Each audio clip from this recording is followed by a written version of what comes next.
Урматтуу мусулман бир туугандар, бүгүн кутбабызда зордук, зомбулук туурасында сөз кылмакчымын. Урматтуу жамаат, хижраттын 10-чу жылы болчу.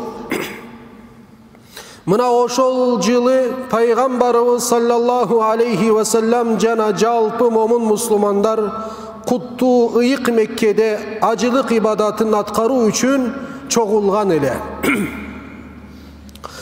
Пайгамбарыбыз саллаллаху алейхи ва саллям Арафат тоосунда туруп, миңдеген мусулмандарга кайрылып өтө маанилүү насааттарын айтат. Ошол насааттарынын биринде көңүл бургула. Силерге момун мусулманды тааныштырам. Ал адамдардын жанына, мал мүлкүнө кол салбаган ишенимдүү киши. Ал колу менен, тили менен эч кимге зыян бербеген киши деп айтты. Урматтуу жамаат, ислам дини аял, эркек, кары, жаш, ар бир адамдын ден соолугуна, ар намысына, мал мүлкүнө, акылына, динине, башкача айтканда укуктарына өзгөчө маани берет жана алардын укугун коргойт. Эч ким башка бир адамдын мал мүлкүн тартып ала албайт. Эч ким адамдын ар намысын тебере албайт. Себеби ислам дини мындай иштерди арам деп эсептейт. Бирок тилекке каршы акыркы болгон зордук, зомбулукка байланыштуу болгон окуялар ар бир адамдын жүрөгүн сыздатты. Мындай нерселер себеп болуп жатат. Эмне себеп болуп жатат туугандар? Өзүбүздүн эле кайдыгерлерибиз себеп болууда. Бала тарбиясына маани бербей койдук. Алар менен отуруп жакшы сөздөрдү сүйлөшпөй койдук. Интернет менен жалгыз калтырып койдук.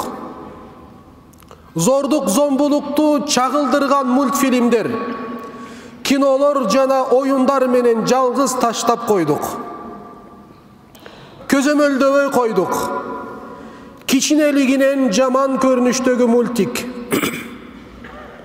кино жана оюндар менен ууланган баладан чоңойгондо кандай жакшы иштерди күтөбүз. Урматтуу жамаат, ошондуктан мындай зордук, зомбулуктун болбоосу үчүн алдын алуучу чараларды көрүшүбүз зарыл. Аларды жакшы иштердин башы болгон илим билимге, мээнеткечтикке кызыктыралы. Аларга кичинелигинен эле кыйкырып, урушуп, орой мамиле кылбай, жылуу сөздөрдү сүйлөп, жумшак мүнөздүү кылып, тарбиялаганга аракет кылалы. Анткени Алла Таала жумшакты жакшы көрөт. Пайгамбар саллаллаху алейхи ва саллям бир хадисинде жумшактыкка байланыштуу мындай айтат: Алла Таала рифк ээси, башкача айтканда жумшактык ээси. Жумшактык менен жасалган мамилени жакшы көрөт. Алла Таала оройлукка жана ушул сыяктуу нерселерге эмес, жумшактык менен кылынган мамилеге сооп берет. Урматтуу жамаат, балдарыбыз биздин келечегибиз. Аларга жакшы жактан үлгү болуубуз зарыл. Албетте аларды тарбия кылаардан мурда өзүбүздүн жүрүм турумга, сөзүбүзгө, мамилебизге маани берели. Бир үй бүлөдө ата кандай болсо, анын эркек баласы да ошондой болуп чыгат.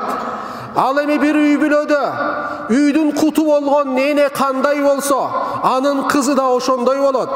Ошондуктан ар түрдүү кино, сериал жана эрежесиз мушташтарды, пайдасыз ар кандай шоу программаларды көрө бербейли. Тилекке каршы азыр бой беспрайыл деген бале бар.